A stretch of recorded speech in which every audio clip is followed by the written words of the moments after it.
Pleasure to be here. Thank you very much.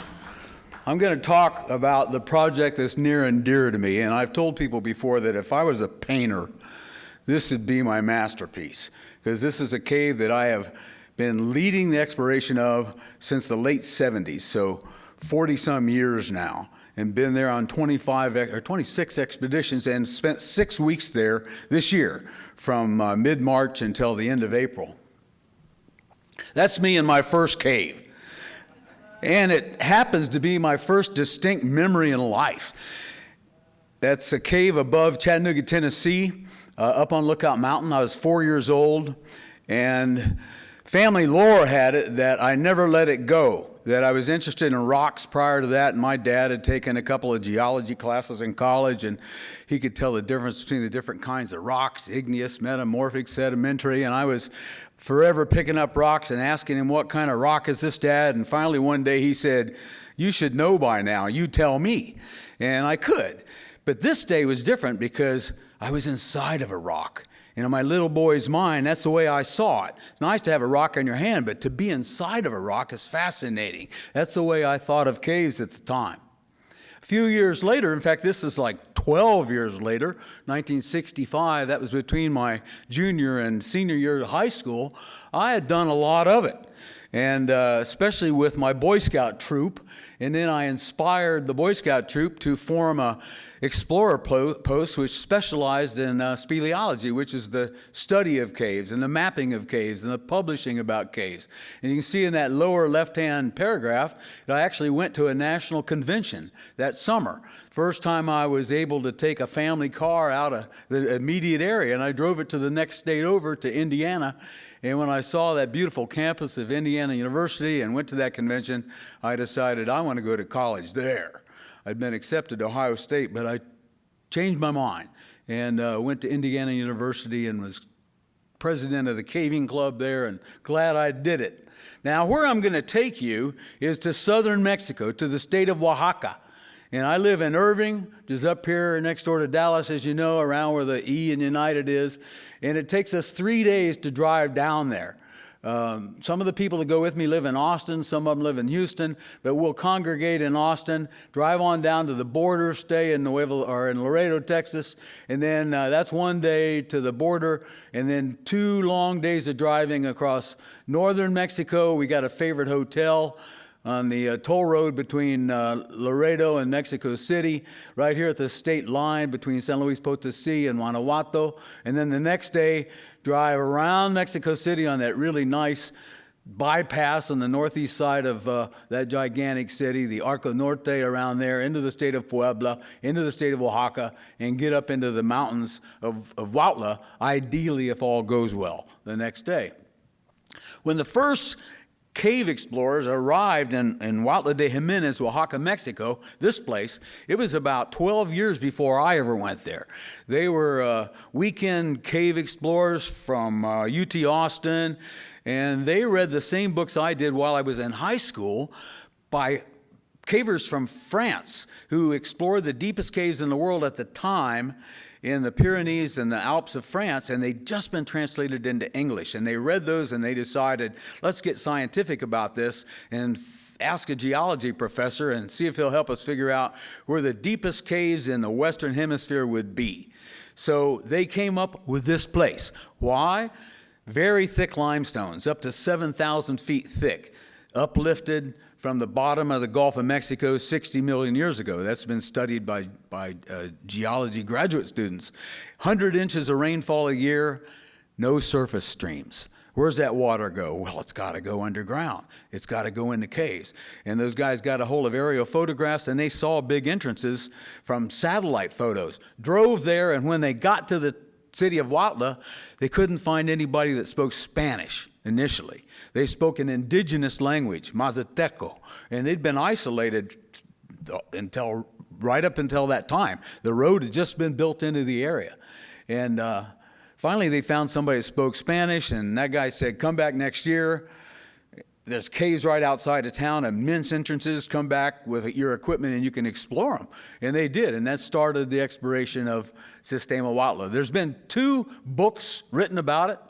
My good friend Bill Stone, the one on the left, Beyond the Deep, That's mostly about the big 1994 expedition, which did a series of cave dives and flooded passages at the very bottom of the cave system and found a way on beyond them. And then that's my book on the right, Huautla, 30 years in one of the world's deepest caves. And that 30-year period is 1977 until 2007. And that's about the expeditions I was on.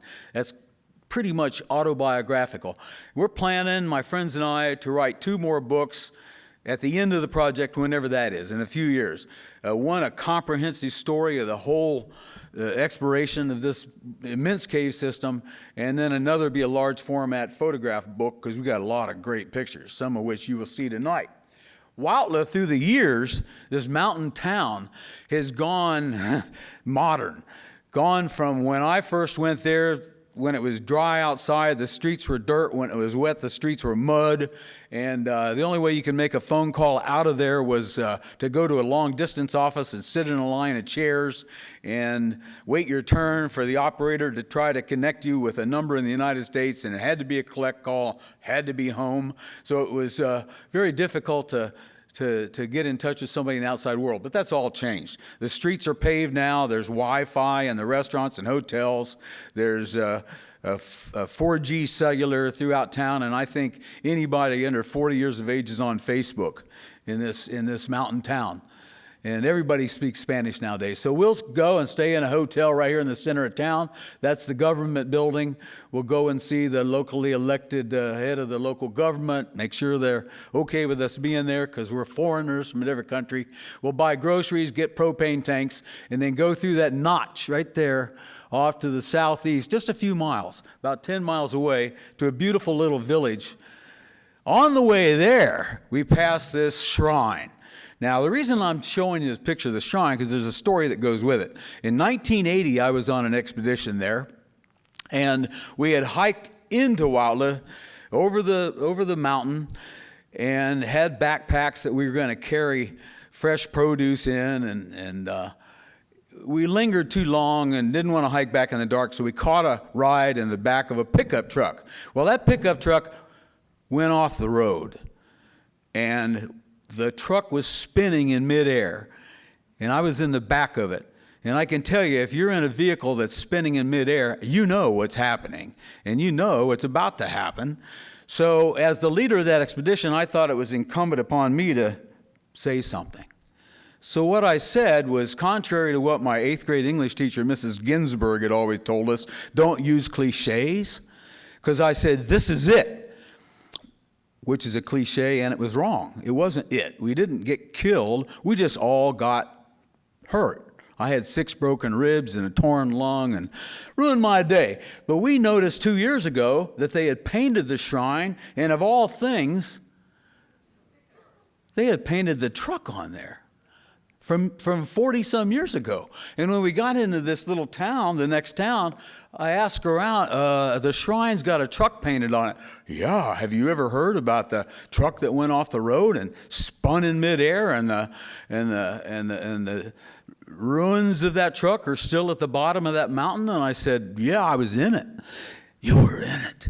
You were saved by the shrine. That is the miracle of the shrine. So I'm here with you today because of a miracle. So they told me. So we go to this little village of Plan Carlota.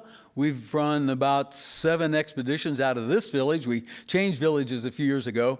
It's really friendly, really quiet, kind of off the beaten path, and 2 entrances to the immense cave system are right up this valley, less than a mile walk from this cluster of buildings where we rent different buildings.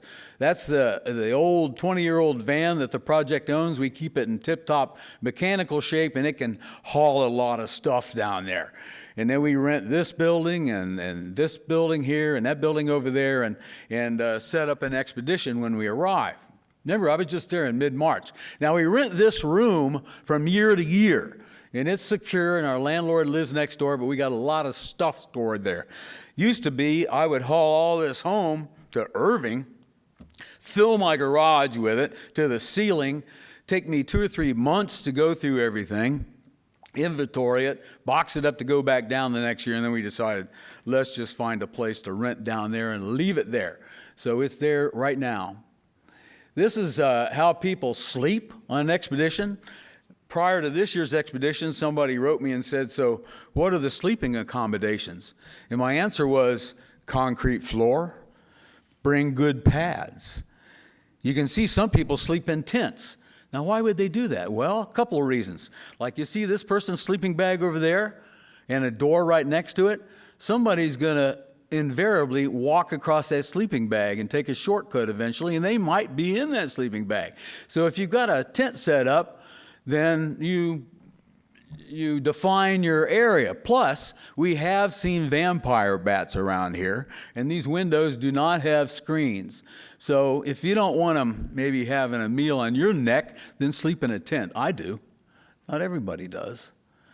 So we have an initial kickoff meeting. I preside at this meeting, and this is our cartographer, Tommy Shiflett. So I got the meeting started and talked about safety and talked about various things applied to cave exploration.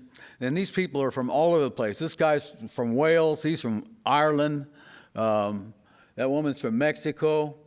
He's from Georgia. He's from Costa Rica, and so forth. So these are experts at deep cave exploration. There are people that specialize in that. And we have a meeting. Tommy here, Tommy Shilton from Virginia, as our cartographer. And he's got a master's degree from the University of Virginia in civil engineering, and he's recently retired from the U.S. Department of Transportation. He designed roads, but he's talking about mapping protocols. What you do with the survey data, how you keep the survey data, what you do when you come out of the cave to enter it in the computer, all that kind of thing. What he's covering there. Now, this is the first entrance of the 30 now cave entrances to this immense cave system. This is named Sótano de San Agustín, or the pit at the San Agustín village. And that's a woman, friend of mine from Virginia, climbing the rope. That's about 300 feet deep. And you can see the big yawning entrance back behind her. So she's climbing that rope back out, and you see there's a path there. Well, I can tell you that from year to year, that grows over, and you wouldn't even know there was ever a path there. So the first person down that rope, rappelling down that rope, almost 300 feet, has got to swing a machete while they're doing it. And the thing you got to remember when you're swinging a machete and hanging on a nylon rope is to only swing it below you. And if you miss a spot, which you do, and you look up and see that spot, it's tempting to just get it while you're there. But you just can't let yourself do that, because a rope under tension cuts really easily. The caves of the Huautla area are known for their vertical nature. People that are experts on caves or read about caves, and they're all over the world, they know about the caves of this part of Mexico and how vertically oriented they are. You can see somebody up there hanging on a rope. So that person is actually rappelling down a rope. I know this place. It's about 426 feet deep. In fact, it's exactly that deep. And it's a lot easier to go down a rope than it is back up it. It's kind of logical. Gravity does your work for you, rappelling down a rope, and then you're opposing gravity on the way back up. But if you get good at it, and you get your technique down, and you're secured and clipped into the rope, you can actually climb a rope about as fast as you can go upstairs.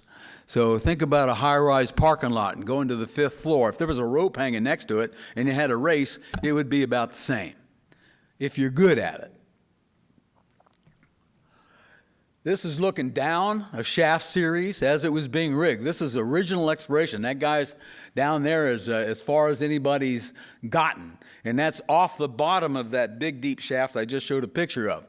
And this is now a major route down to where we've been camping deep in the cave. In fact, deeper than any cave in the United States. We've had underground camp now several years in a row at this, I think the next picture is of that camp. Not quite. This is another deep shaft on the way there. This is 300 feet deep. There's a person on the rope up there, climbing it probably in this case. You can see the rope barely right there, and that just hangs out in free space. There's a person up here setting a flashbulb off. Yeah, sometimes you're right next to a waterfall. Now, we go down there the month of April. Why? Because, as I said before, they get 100 inches of rainfall a year. All of that is between the 1st of June and the end of the year. That's the rainy season. This is in the tropics. And after the end of the year, starting in January, that's the dry season. So we go in April when the water should be the lowest. There can be a freak storm sometimes, and I've been in these caves when a flash flood came through, and it's just luck of the draw there. Where are you when it hits? But here I am, so I've had good luck with that. But we go in April when the water is at the lowest. So this is an April picture. That's as low as the water gets, and this guy's climbing a rope right next to a nice-sized waterfall. So this is that camp. This is called Camp 2, or Mazateca Shores. We've had about 25 different places we've camped in the cave. And you can sleep in a cave really well, because it's, for the most part, really quiet, very dark. And in fact, we've gotten off before on whether it was AM and PM, because one time we camped, in fact, in this camp, and we hadn't paid attention to who was taking what watches. And when we got there, we only had 2 watches in the camp, and they were both analog with no AM, PM on them. And one time we slept so long that we weren't sure how long we'd slept. It was either 8 hours or 20. And we had schools of thought. I said, I can't sleep 20 hours. I don't care how tired I was.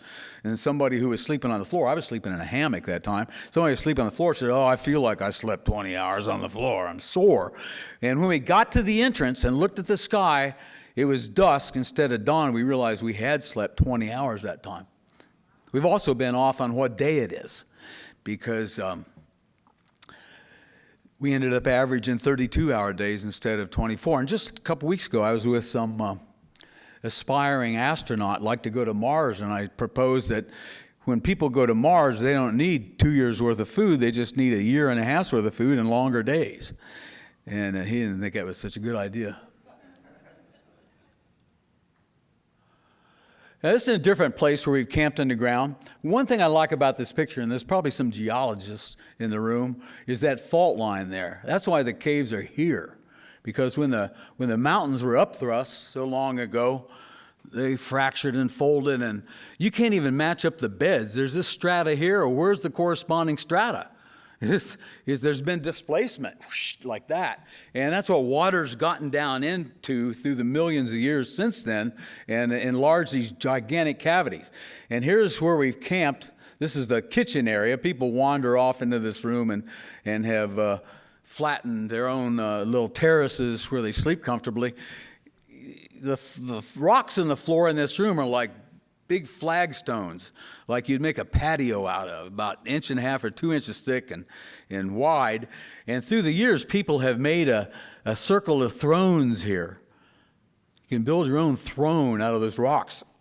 And we've laughed about how when people forget that anybody ever went in these caves 1,000 years from now, and they rediscover them, they're going to take some archaeologists in there to figure out why kings met there.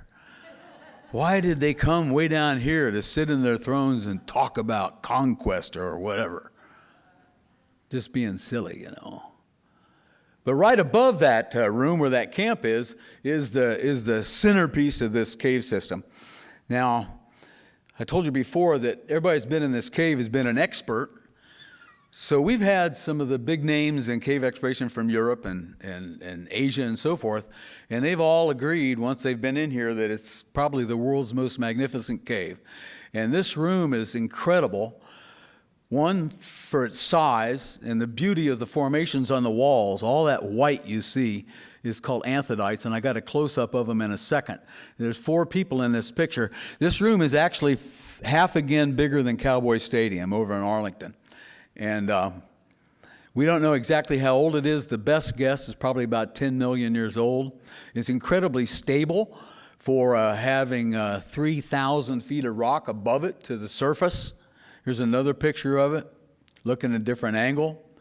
And you can see flashes off into the distance. One time I was camped in that camp where the thrones are, and after dinner, people went off to bed, and I said, and I'm not sleepy, I'm going to climb the rope up into Anthodite Hall, that big room. and just enjoy being by myself up there for a while. I mean, they knew where I was going. If I didn't come back, they'd come see what happened. But I went up into this room and laid down on the floor. The temperature in this cave is a constant to 60 degrees Fahrenheit, very comfortable.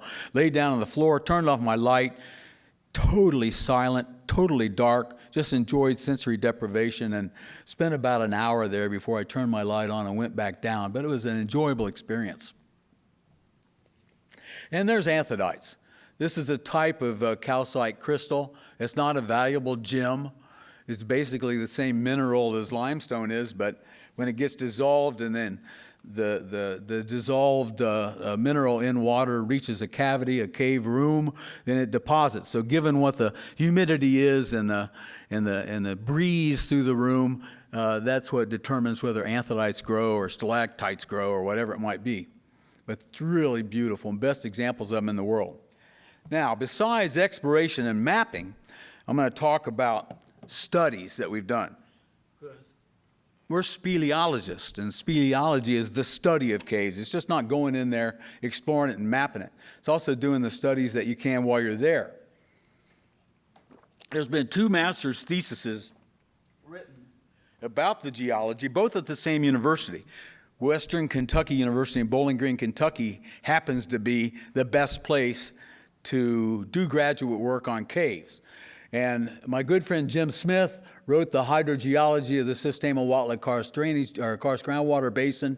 That's where that 100 inches of rainfall goes underwater and runs in underground rivers. So he wrote a definitive work. What he's doing here is putting a subterranean tracing dye into the water. Fluorescein it's called. It's a bright orange powder until it hits the water, and then it turns into this neon green color.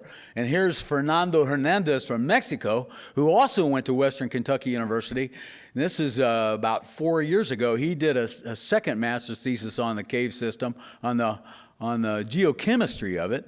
And here he is putting fluorescein dye into the stream in the cave, a trickle stream, but it went all the way through and came out in the deep canyon to the south, so we know where the water in the cave comes back to the surface again. Biology. Back in 1980, I was deep in the cave system when my good friend Steve said, look at this. It's a troglodytic scorpion. Troglodytic means cave adapted. Its ancestors have lived in a totally dark, almost silent environment so many generations that they don't have eyes anymore. I think everybody's heard of blind cavefish. But this was a scorpion. And I remember saying, I've never heard of that. Well, the reason I'd never heard of that because nobody'd ever heard of that. This was the first one ever found. And we helped it into a bottle of alcohol for preservation and brought it back to Texas. And there was a cave biologist at the University of Texas at Austin, and I went to see him, James Riddell, and I said, we think this is a new species. And he said, guaranteed it's a new species. There's a scorpion expert up at Texas Tech. So he sent it to Dr. Franke up there, and Franke was really excited. He said, this is a mature female. We can't describe it and publish about it unless you find a mature male. And we'd only seen one. So a couple of years later, we saw another one, and it turned out to be a mature male. And I asked Dr. Franke, how venomous do you think they are? I mean, look at that poison sac. Now there's no scale in this picture, about the size of your pinky finger, this scorpion. But still has a poison sac. So I asked Dr. Franke, how venomous do you think they are? And he said, they shouldn't be very venomous because the prey that they eat is small. But then again, Mother Nature sometimes doesn't make a lot of sense. It could be very venomous. So if anybody gets stung, keep notes. And I still got that letter from him. He was trying to be funny, I think, but nobody's been stung that we know of. And then the tarantula was mentioned. And this is there's no scale on this picture either, but from toe to toe, from that toe to that toe, that's about 7 inches. It's a big, scary-looking spider for sure. And it's not troglodytic. It doesn't spend all its time in the dark environment of a cave, but it does live in the cave and come out at night. So it's in the entrance area, comes out at night to find insects and have dinner on the surface. So we saw these and we contacted Dr. Franke again, who had left Texas Tech, and he went back to Mexico and was a professor at UNAM in Mexico City. And he sent a graduate student, and they ended up naming that tarantula after me. My name's Bill Steele, and that's billsteelei. That's the species name. And the thing that I'll disagree with slightly is, I mean, it's nice for him to say in honor of over there, but that's not the way I would have put it in this description of that tarantula. I think what's more accurate to say is that I pestered him. I pestered him to send graduate students with us because we were seeing life forms that we figured were unknown. This is an isolated cave system in remote mountains. It's not, it doesn't have any contact with any other caves around, but it was real nice to have it named after me. Now, if you had a species named after you, you would probably do what I did and have the t-shirt made. That's the female. That's the male on the left, and the female on the right. And there's the genus name, and there's the species name. And 2 of these T-shirts have been made. I've got one at my home in Irving, and the other one is at my grandson's home in Austin. And his mom is my daughter. And my daughter Audrey said to me, "Dad, that T-shirt has caused a problem because Braden wants to wear it every day. He'll go to the dirty clothes hamper and get it out and say, 'Mom, it doesn't stink yet.'" So I didn't mean to cause a problem, but I don't have to deal with it. They live down there. Paleontology. Now, the foremost paleontologist of Mexico, Dr. Joaquin Arroyo Cabrales, gave me that poster. The beautiful poster showing the megafauna of the ice ages of central Mexico that went extinct 10,000 years ago. And that was after we started finding these skulls. Now that's a skull right there of a Pleistocene sheep, long extinct at least 10,000 years. And that happens to be it right there, that animal right there. Now don't think sheep like today, like these sweet little sheep you see out in the fields. Think size of modern bulls. Think of bull fighting. It was that big an animal. And that's a Pleistocene pig right there. Right? And I think it's, let's see, it's somewhere in here, there's a pig in this poster. And why are there skulls in the caves and all the rest of their skeleton? Because they got too close to a pit entrance and fell in. And rolled down the slope where they were out of the elements. So these are bone. They're not fossilized, they're bone. And paleontologists in Mexico are extremely excited about these few caves that we found that have Pleistocene remains in them. I asked Dr. Arroyo Cabrales just in late April, why aren't we seeing any carnivores? Why aren't we seeing any big cats or Pleistocene wolf? And he said, they're too smart to fall into a pit. I believe that. But there's no elephants up there. There's no mastodons or mammoths up in those mountains. They stayed down in the plains for the most part. But we have found a sloth, and that's a sloth right there. And that's a giant ground sloth over here. Dr. Arroyo Cabrales sent a graduate student, Ivan Arlacon, who's now got his PhD in paleontology and is the head of the museum in Puebla.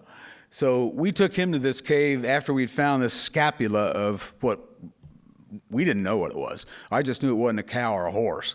That's what lives around there. It was bigger than that. And took him to see it, and right away he said, that's a sloth. And then he looked a few feet away, and with his trained eye as a paleontologist, he said, I think there's a skull over there, just barely sticking up out of the dirt. So he dug, the dirt was loose, and he dug it out with his hands, and it was the skull of a extinct sloth that lived in this area no more recently than 10,000 years ago, and he excavated that and ended up publishing a paper about it, that it was the first whole skull of that species of Pleistocene sloth that had ever been found. And he was heard to say when he was in that cave, "I think I will live here." That's the kind of thing that really excites a paleontologist, is a new species found, and he gets to write the paper. And that was Ivan Arlecon right there. And his professor is the guy I've mentioned a couple of times, Joaquin. Now here's a new study we're doing. I was asked to write a chapter for all 3 editions of the academic and peer-reviewed book, Encyclopedia of Caves.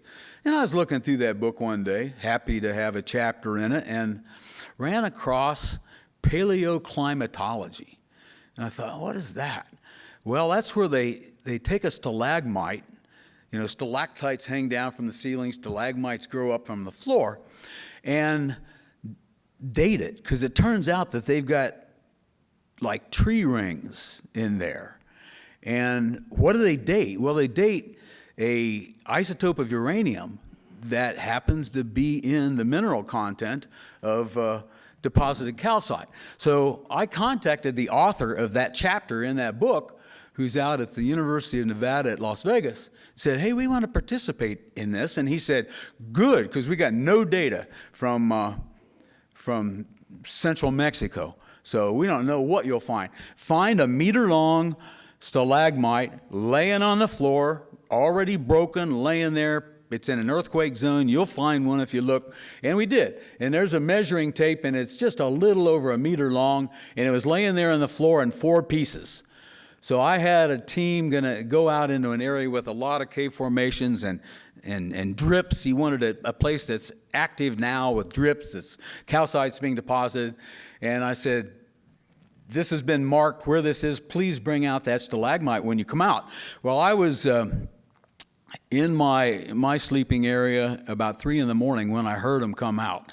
And I got dressed and went downstairs and was hoping they got it. And they said, "Yeah, we got it." And there were 3 pieces laying on the table.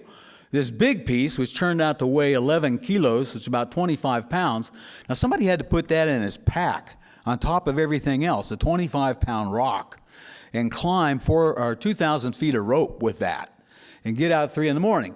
He gets a hero award. And then a smaller piece, and then this smaller piece, and then the tip. So there were 3 pieces on the table, and I said, "Okay, where's the tip?"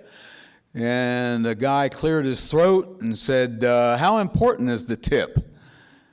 And I said, "Well, what are you saying?" He said, "Well, you know where you guys camped that time, about 300 meters deep, and there was that drip of water? Well, I stopped there to fill my canteen, and I must have left the tip there." And my answer was, "Well, it's important enough for you to recruit somebody and go get it tomorrow," which they did. They rappelled down 300 meters, it's about 1,000 feet, and climbed back out with that little 1.5-pound tip. So what'd they get out of that? Well, we sent it off to that geologist at the University of Nevada at Las Vegas. They sawed it lengthwise. They took samples from the different rings in it and have analyzed those and dated those. And here's what he had to say. Pretty neat stuff, like, could be the Rosetta Stone for Mexico paleoclimate. That means the base that everything else is compared to. That's pretty cool. And it stopped growing, probably fell over 115,000 years ago. So it started growing down here at the base about 425,000 years ago. There's 325,000 years of data there of rain patterns and temperature fluctuations. And as you can see, this is a scientist, but he's still saying this is big news, more as we get it. Now, what I don't have is the next email I got from him, which was about a month ago, when we found another one that gives us the continuum. So it started growing 100,000 years ago and grew until probably about 1,000 years ago before it fell over. So we've got the continuum. We've got 125,000 years of data, which is really, really interesting. So we get permission, as I mentioned before. We go see the elected guy. This is Vicente Cerqueda. He's the elected presidente of Municipio. The equivalent in the United States would be kind of like a county judge, but then again, it's more like the mayor of the whole mountain range. And he was just reelected, too, a couple weeks ago, which is really good news for us because he's very friendly. And, I mean, here we are meeting in his office at 10:30 at night because he'd been out in the communities. And I communicated with him, we're in town, we'd like to see you. He said, well, come by the office tonight, there'll be no interruptions. We can talk as long as we want. So we did. That's my daughter back there, Audrey, and her husband, Bo, and that's Oscar Barones from San Luis Potosí, part of our project. So we got, permission and had a nice meeting with the Presidente, and then we went down to the next day, the next level of government jurisdiction, which is called the agencia. So it's the area around the town. And we were going to do some work in some caves around the village of San Andres. And while we were meeting, this is a local woman that knows how to speak Mazateco, so in case an elected guy, like this guy, for instance, doesn't speak much Spanish, she can translate. But this guy said something really interesting to me. He said, you know what people are saying? People are saying that you guys haven't gotten right with the cave spirits. And I said, well, yeah, nobody ever said that before. We've been coming here for years. Nobody's said anything about us getting right with the cave spirits. We want to do the right thing. So can you advise us on what to do? And he said, I can. So see, we knew that there was a belief in cave spirits because we'd seen murals on the walls, caves with spiritual-looking people, spirits, I guess, in them. But nobody had ever said anything to us before. So he said, I'll send a curandero to see you, a spiritual man. So he did. And a spiritual man came. And he didn't speak any Spanish. But he told me through Alma, our translator, to go to the market and buy a young turkey and manzanilla flowers.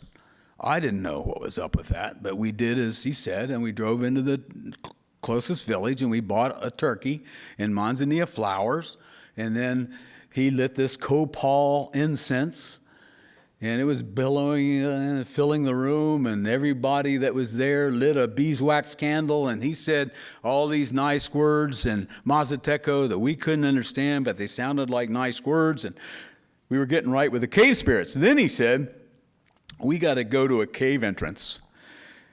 Is there one near here? And we said, up the valley, there's a 200-foot pit. It's got a rope hanging in it because there's people camping in the cave now, but we can go up to that entrance. So we went up there, and what I didn't see coming was that he was going to instruct me to sacrifice that turkey. And I bonded with that turkey. It was on my lap coming back from the market. It was like a little puppy dog the way it was looking at me, like, you're going to take me home and take care of me. Little did it know I was going to drop it in a deep pit and it wasn't going to survive it. And that turkey's got a necklace on, a necklace of those flowers. And we had people camping in the cave that in a few days they're going to come back to that rope and there's going to be a dead turkey there with a necklace. And they're going to know something strange has happened. What is that? But I know myself well enough to know the look on my face is displeasure. I was not happy about dropping that turkey down that pit, but, I wanted to get right with the cave spirits. So then the next thing that happened was we went home. Here we were back. I was back in Texas. Everybody else was home. And I get this email from somebody that lives down there, and they said there was this art exhibit in town, and there's this painting, and that's got to be you. And I said, Send me a picture of the painting. Go back and take a picture of the painting. Why do you think it's me? And they said, you'll see. So I saw this picture and I thought, yeah, that probably is me, but why am I tied up in a chair? And what does this mean? Find the artist, please, and get an interpretation of the artist's painting. So she did. That was a waste of time because you know how artists are. I should have expected what the painter said, and it was, it's open to the interpretation of the viewer, right? Great. Find somebody that would dare to interpret this painting, please. So she did, and she found a woman that said, I know what he's getting at here. For one thing, that's the cave spirit up there, hovering in the cave, and these are the cavers' ropes that they go down and climb back up, and this is a plant called datura, which is psychoactive, kind of like magic mushrooms are, and they have ceremonies and rituals, and they get in a trance with that plant. It has nothing to do with us, but it is connected to the cave spirit. And I have a candle in my hand, which represents the 1 month of the year that I go there, and 11 months of the year I don't go there, as represented by 11 candles on the floor. And they believe that the rooster exists to observe we humans and try to figure out why we do what we do. And that's why they get us up so early in the morning, is to get us going so they can observe us again. All that's kind of logical, but I said, well, what about me in the chair? And why am I feeding myself while I'm restrained? And the answer to why I'm restrained was that I restrained myself from staying there and becoming one of them. I'm welcome to do that. I can become a Mazatec. And part of that's probably my fault in that I've learned a little bit of their language, just a few phrases like Nashkatakili, which means it's a pretty day, or Nashkanaki, which means where are you going, and my own name, Chamokicha, and the word for cave is Nita, and water is Nanta, and so forth. And also that I restrained myself from marrying a Mazatec woman. And there, they don't mind if you got a couple of wives. So, enough said.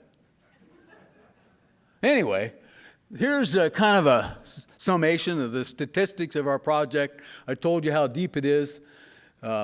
Deepest known cave in the Americas. The length, it's the 28th longest known cave in the world. Now, there's a lot of caves in the world that are known and mapped. I don't know how many exactly, but I can tell you there's 10,000 in the state of Tennessee and almost that many in the state of Missouri. So there's probably 250,000 caves in the world that have been explored and mapped, and this is the 28th longest one. So that's significant. And we've had the Explorers Club flag with us 14 times, 400, just a little over 400, like 402 participants from the first people that arrived there in 1965 till this year. This is the National Speleological Society. 200 articles have been published, and then 2 books, Beyond the Deep, and I talked about those before, and mine. I've talked about Encyclopedia of Cave, Geology, Biology, and so forth. One master's thesis on archaeology here in Texas, and so on. And we are collecting the indigenous oral tradition folklore stories while they're still available, because the elderly people are the ones that know those, and we've got to get to them while they're still around. A map of the cave system on the left is a plan view, like a highway map, a road map looking down from above. And this is a significant cave that we've been exploring the last 3 expeditions that we have a dye trace that connects to the cave system. So we hope to fill in this gap and find several miles of passage in there. That's a profile view, meaning sideways. The highest passages in the cave system are up there. This red part is the same as that. And then the lowest point reached down here is water filled and has been dived by cave divers down there. I'll show you that in a second. I published an article, cover story in the Explorers Club Journal in August of last summer. That's one of the entrances to the cave system. It's an immense, very deep shaft right at the edge of a cornfield. And when we asked a Mazatec farmer what the name of that cave is, he said Nitahe, which translates as deep cave, which made sense. That cave in red that we haven't connected the system yet is considered to be the most beautiful cave in Mexico. This is an example of it. If you want to see a cave in Texas that looks kind of like this, it's Caverns of Sonora, out Interstate 10 west of San Antonio. I highly recommend going there and seeing it. In my opinion, the 2 best caves open to the public in Texas are Natural Bridge Caverns north of San Antonio and Caverns of Sonora along I-10 towards West Texas. It's pretty like this.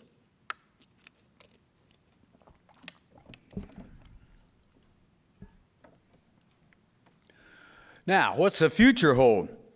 Back in 2013, I participated in an expedition with British cave explorers and cave divers. And This guy and that guy are two of the main rescuers of the Thai soccer team that got trapped in the cave that there's been a couple of movies made about. This is the lowest point in the cave system, and it's water filled.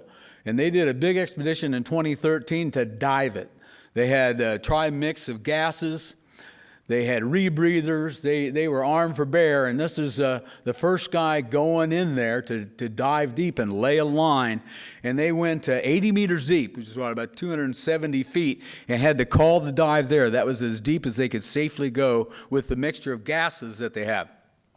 So I'm corresponding with this guy now, Chris Jewell, about them coming back in 2026 and being capable of diving even deeper. Now, it's not going to just keep going deep, deep, deep, because it's got to come back up, kind of like a toilet trap, up and probably back down and back up, because where the water comes out in the canyon to the south, it doesn't have pressure, it doesn't have a hydrostatic head, so it just doesn't go continuously down. And we know the elevation of where it comes back out the surface, so it's got to go down and back up, down and back up. But there's probably some big rooms in that gap that hasn't been explored. That's our website. If I invite you to take a look at it. There's a whole lot of pictures on there, many more maps, and I think you'll like it. Glad to be here tonight with you.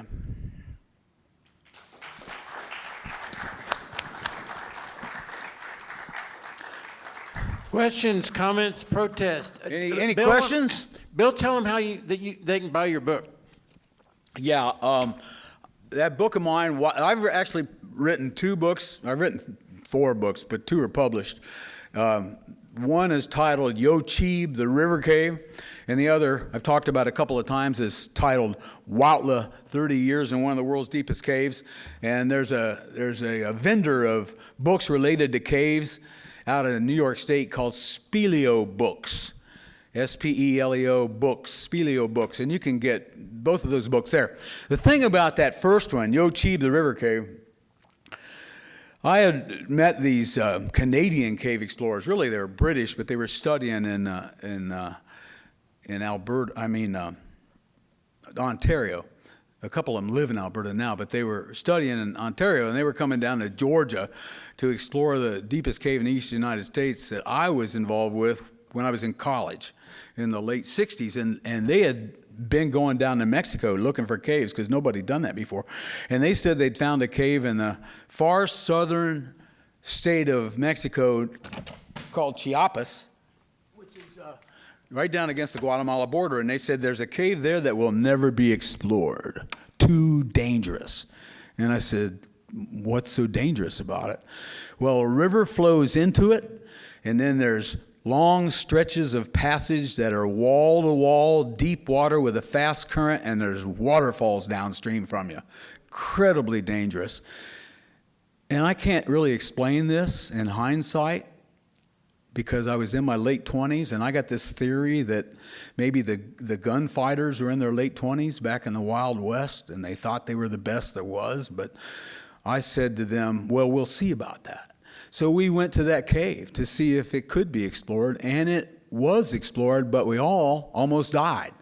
There was a flash flood while we were in there, and terribly close calls, but we survived it. We all made it out, and that's the nature of that book. It's a story of exploring that cave, which is kind of crazy, really. Here in the back. Tell us how you like those pictures. I know they're really beautiful when we see them. Are the colors Big natural? strobes. Sorry? I'm sorry, are the colors natural that we see in there? Yeah. And the lights are just strobe lights or Yes, some kind strobes. There might have been an old picture that used flash bulbs. Probably, most likely all of them are, the ones you saw are strobes, big strobes. How do you light a big room like that? I just, painting light it's called, which means you open your shutter, leave it open, and just sort of flash, flash, flash, flash. You couldn't do that with film back in the day, but you can do that with digital cameras. And what's really neat is that, you see what you got. For instance, Tom mentioned that that magazine article in Texas Co-op magazine. Well, they wanted to send a photographer with me to go to the longest cave in Texas. I'm ahead of that project. It's down near San Antonio.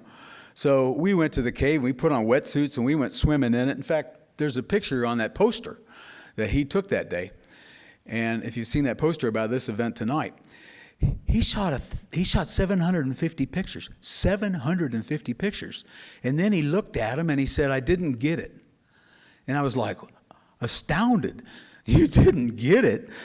Because back in the day, if we would have shot 36 roll of film, you would have said, you got it.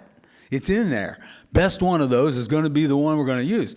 Not these days. He shot 750 pictures, didn't get it, wanted to go back. So we went back. He shot 250 more. And when he got the one that's on that poster, he said, I got it. This is it. What are you looking for? I'm looking for the look on your face. I wanted you to smile just like that. I wanted the pictures behind you. All of it's like I wanted. It's going to get published. It's interesting to be with perfectionists. And some of these guys are the best in the world. And that's why we want to do a large format book of photography of the great photographs, the best 100 pictures of Sistema Huautla, whenever we end the project someday in the future. Questions, comments, protests? And, okay. Hold on. I got to let you speak into the mic. So, plus, this gives me my exercise. Great talk, by the way. On your maps, is there just one entrance into that main part? I know the red map, that was a separate area that hasn't been connected. But is all the rest of that accessed through one entrance? There's 30 entrances to this cave system, but it's very vertical. So any route's got to be rigged with the ropes. So we've had very few, maybe four times when we had two of the very deep caves rigged and somebody went in one route and out the other. But in the future, and maybe this is probably something that we'll write because we're the guys that know the cave system, kind of a guide for recreational caving someday so that people can actually do that. Go in one entrance and out the other and see one of the world's greatest caves and go in, see different parts of it. But there's been very little of that. Now, were you talking about the big room when you asked about that part of it, how to get there? Yeah, well, that's part of it. Yeah, I was curious how many of those big deep shafts there were. To that big room, the great big room that I said is half again bigger than Cowboy Stadium, I guess there's probably 3 entrances you could use to get there. All 3 of them are super deep. The ropes take about a week to get in place. Once they're rigged, I mean, it's like a tall mountain, When somebody goes to Everest or Annapurna or K2, it takes a week or 2 to get the ropes rigged.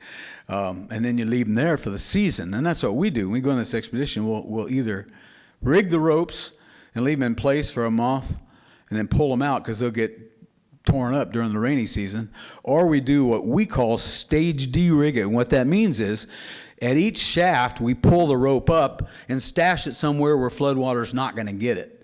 And sometimes we're wrong, and it does get it, and it's gone, washed away. But there's, I guess, 3 ways. The main way, that main route is down that path that I talked about, swinging the machete only below you. That's the main route down to where the great big room is. And when the Brits go there in 2026, I'd like to see a video shot of just somebody traversing that route. And what gave me the idea for the way I'd like to see it done is there's a video you can find on YouTube of hiking the whole Appalachian Trail from Georgia to Maine in 4 minutes. It's the whole thing. And the way the guy did it was he shot, I think it was 26 still photographs per day on some section that defined that day's hiking, and then he put it all together in one video. And I'd like to see that done down that main route in Sistema Huautla to the big room, maybe not in 4 minutes, but maybe in 30 minutes. It'd be really interesting. And I think we can do it when the Brits come back and rig that route, because we haven't gone down there in several years. Questions, comments? I think it's you last because you're farthest. Hold on. I just want to say thank you so much for sharing your passion with us, and I've learned a lot, so thank you so much. Oh, how nice. Thank you very much. Thanks. Like I like saying, somebody's got to do it.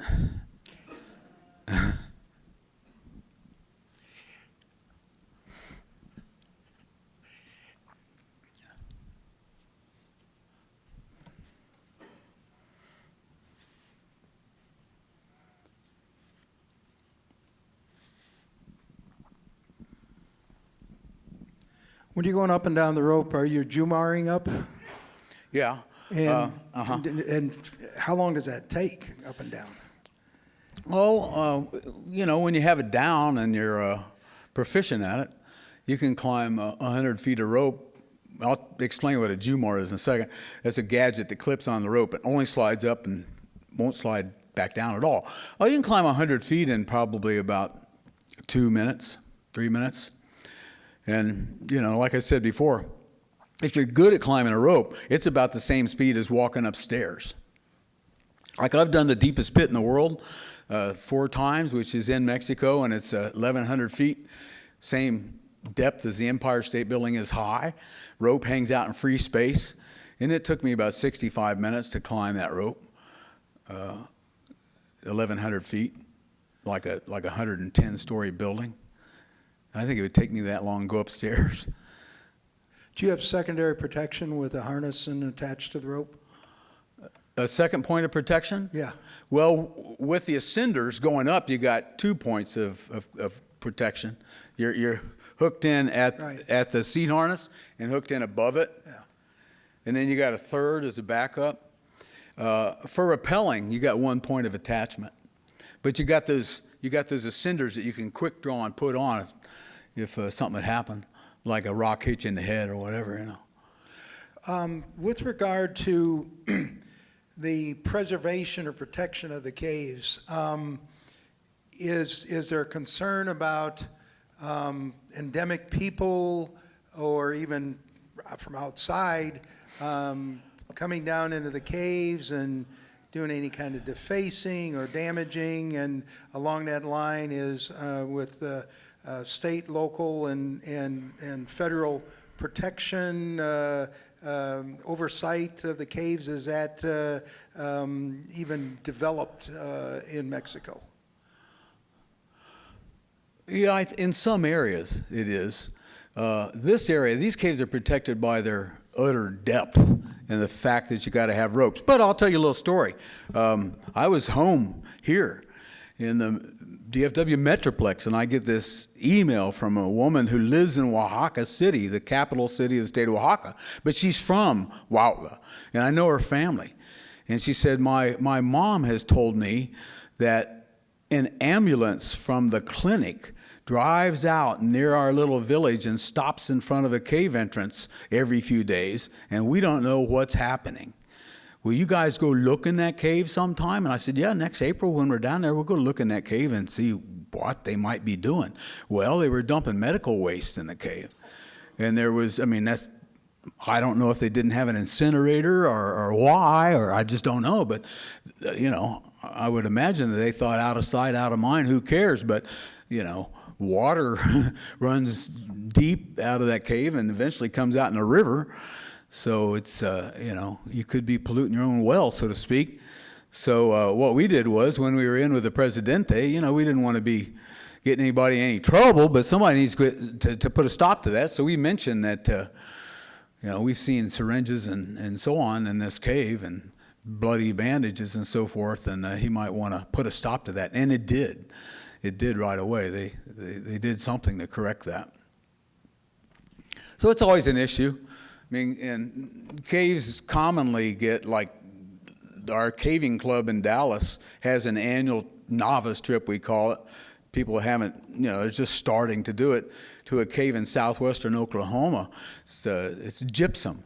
It's not limestone, it's gypsum. It's a very interesting cave.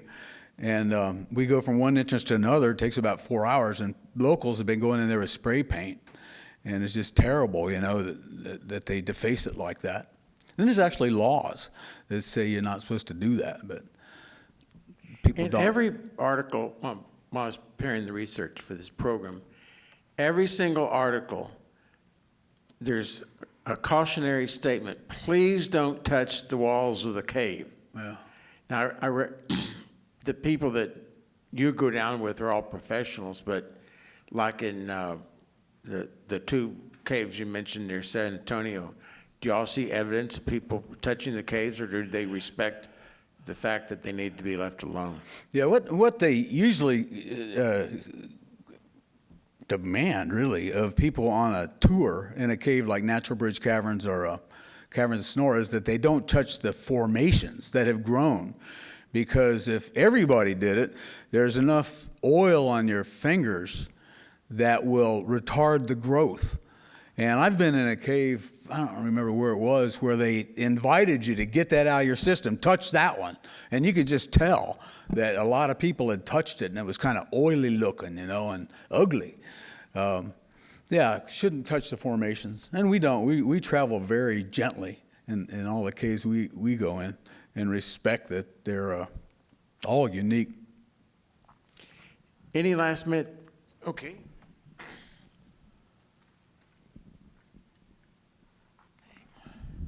What animals besides the scorpion have you seen down there? And also the water, what kind of minerals or chemical composition does it have? Yeah, there's a lot of suspended mineral in the water because it's dissolving and making the caves bigger all the time, real slowly, obviously, but that guy that did his master's thesis on the geochemistry, he analyzed what all the content was in there. We got a graduate student now who's actually she's from Irving originally, but she's studying in Sweden right now, and she's her field is the DNA of soils.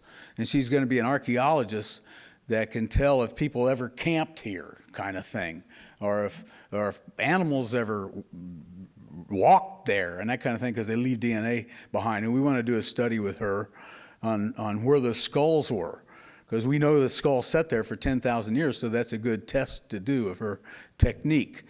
What was the first part, your question? Oh, yeah, animals. A whole bunch of arachnids, different spiders of different kinds, like the only troglodytic tarantula that's ever been found, meaning cave adapted, blind, no pigmentation, and it's a tarantula, small, not big like billsteelei. Mostly those kind of things, little organisms, nothing big, nothing like the movies you can see where some humans lived in there for generations and they've turned into a bat or something, Now, towards the end of your presentation, you mentioned how you had to do some underwater traversing to get to the destination. Can you tell you about how much of your efforts involve underwater exploration? Yeah, in those caves, in this cave system, which as I told you, is 101 kilometers long, which is 63 miles, I would say that of that's been explored and mapped, maybe a little over 1 kilometer is actually flooded to the ceiling. Maybe a little bit more than that. So there's 100 kilometers, 60 miles that's air-filled. But there are caves like in the Yucatan, south of Cancun. Oxbow Hall is one of them. I got friends that are exploring those that are totally underwater. And they're exploring immense cave systems using scuba tanks and scooters, electric scooters that pull them through the water. And piecing together a cave system down there, south of Cancun, south of Playa del Carmen, that may in the end be the longest cave in the world. They're thinking it could surpass Mammoth Cave, Kentucky, eventually, in length. But that's not my specialty. My specialty became rope work, vertical caving, underground mountaineering. But I know those guys. I'm good friends with the Brits from England. In fact, I was at Mammoth Cave, Kentucky, part of the group that's exploring it, and I go once or twice a year. I was there when that was happening in Thailand. And I got a call while I was there from the executive director of the Explorers Club in New York City. And he said that editor of the op-ed page for the Washington Post wanted a member of the Explorers Club to write an opinion of what's going on in Thailand and is there any hope to get those kids out. Well, we were talking every night around the fireplace how this is pretty grim. There may not be a way to get them out. But here I am asked for an opinion that's going to be published in the Washington Post. So I said to the executive director of the Explorers Club, I said, well, I guess I'll talk to him. What's next? And he said, well, he's going to call you. And I said, when? He goes, in a minute, like now. He's waiting for me to call him back. So sure enough, within a minute, calls me. And I said, I know what you're looking for, and I got 2 questions. What's my word limit and what's my deadline? And he said, 750 words, 2 hours. And I laughed, and I said, shortest deadline I ever got. I guess that's the next thing I do. I'll just go get my laptop and write it. And basically what I said in 750 words was, things can happen, and here it is, and I don't know what they're going to do to get them out, but if there's anybody in the world that can figure it out, it's those guys, because they're the best. They're absolutely the best. There's good ones in the United States, but those guys do rescues in Europe, and the Brits go to Thailand. That's just part of where they go. Like we go to Mexico, they go to Thailand. And my opinion was, if there's a way, they'll figure it out, which they then did. And they sedated those 12 kids and the coach to get them out because they would have panicked being underwater like that. And the movies are good.